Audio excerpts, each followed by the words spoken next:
안녕하세요. 사람을 더 건강하게 인강한의원 최서우 원장입니다.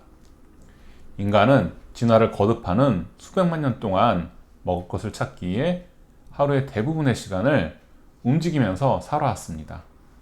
근래에 이르러 급속한 문명의 발전 덕분에 이제는 많이 움직이지 않아도 먹고 사는데 문제는 없지만 우리의 몸속에는 여전히 활동 본능이 숨쉬고 있습니다. 어떻게 보면 우리의 몸은 움직여주지 않으면 병들게 설계되어 있다고 생각합니다. 그래서 운동은 건강을 유지하기 위한 필수적인 행위입니다. 그런데 기왕이면 운동을 하려면 체질에 맞는 운동을 하는 것이 좋습니다. 또 여성의 생리적인 특성을 고려해서 운동 시에 조심해야 할 점도 있습니다. 이번 장에서는 간단한 체질별 운동법과 운동할 때 여성분들이 조심해야 할 점에 대해 말씀드리려고 합니다.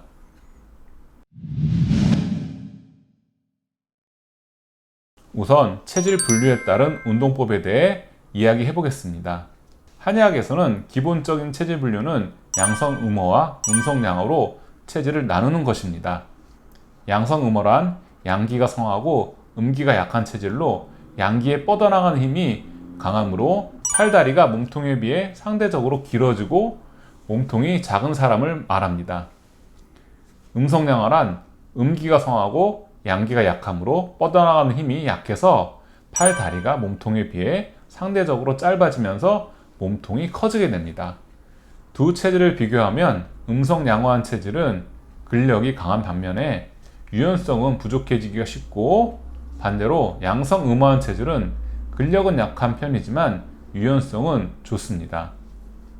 사실 사람을 단순히 두 가지로 나누어 판단하는 것은 너무 단순한 면도 있지만 내 몸에 맞는 운동이 무엇일까 생각해 보는 점에서는 크게 도움이 됩니다. 다시 돌아와서 근력이 좋은 체질은 근력 운동이 잘 되니까 재미가 있습니다. 유연성이 좋은 체질은 유연성 운동이 잘 되니까 재미있게 하게 됩니다. 그래서 제가 요가, 필라테스, 웨이트 트레이닝, 스트레스 훈련 등을 하면서 그곳에 모이는 분들을 잘 관찰해 보면 자기가 잘하는 것을 더 열심히 하는 경향이 있었습니다. 우리가 얼핏 생각을 해봐도 떠오르는 이미지가 요가 학원에는 팔다리가 긴 유연한 분들이, 그리고 힘을 쓰는 헬스장에는 몸통이 큰 근육질의 분들이 연상됩니다. 자기가 타고난 것을 쓰는 것이 재미가 있어서 오래 하게 되고 잘하게 되는 패턴입니다.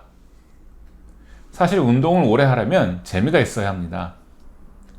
그런데 자신이 잘하는 것을 열심히 하다 보면 부족한 부분은 더 부족해집니다. 반드시 부족한 부분을 채워주는 운동을 병행하는 것이 좋습니다. 유연한 사람이 유연성 운동을 과하게 하면 근육의 탄력이 떨어지고, 근력이 강한 분들이 근력 운동을 과하게 하면 근육이 경직되어 부상의 위험이 있습니다. 그래서 양성음어한 분들은 근력을 키우는 운동을 꼭 해주시고, 음성양어한 분들은 유연성을 키워주는 요가나 스트레칭을 빼놓지 않아야 합니다.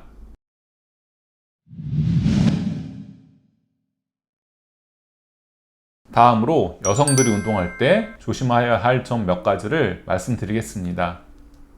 첫 번째는 땀을 지나치게 많이 흘리지 않는 것이 좋습니다.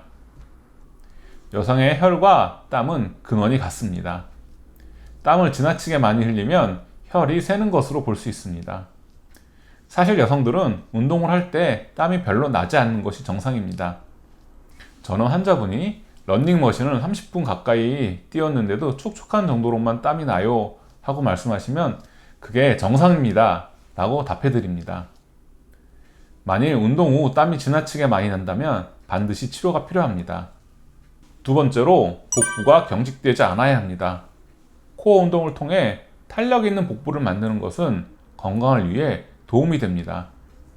다만 식스팩에 집착해서 복근을 키우는 운동을 과하게 하게 되면 복부에 경직이 생길 수 있습니다. 호흡을 할 때 복부가 편하게 움직여야 내부의 자궁과 난소의 운동성에도 문제가 없습니다. 세 번째로 골반의 유연성 확보를 위한 운동을 꼭 하셔야 합니다.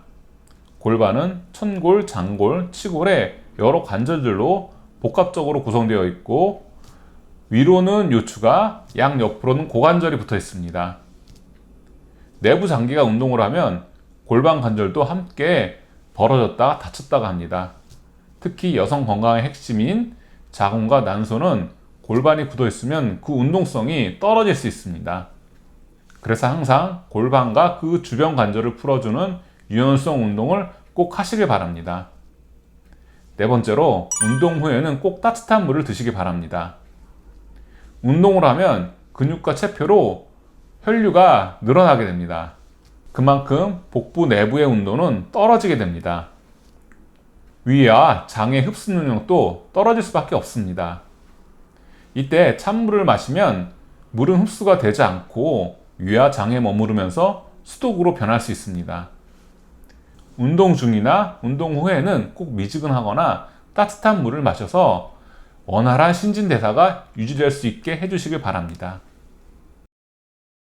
이번 영상에서는 기본적인 체질 분류에 따른 운동법과 여성분들이 운동을 할 때 주의해야 할 점에 대해 말씀드렸습니다. 운동은 건강관리를 위한 필수 사항입니다. 각자의 상황과 체질에 맞는 운동을 꾸준히 하셔서 활기차고 건강한 삶을 누리시길 바랍니다. 영상을 끝까지 시청해 주셔서 감사합니다.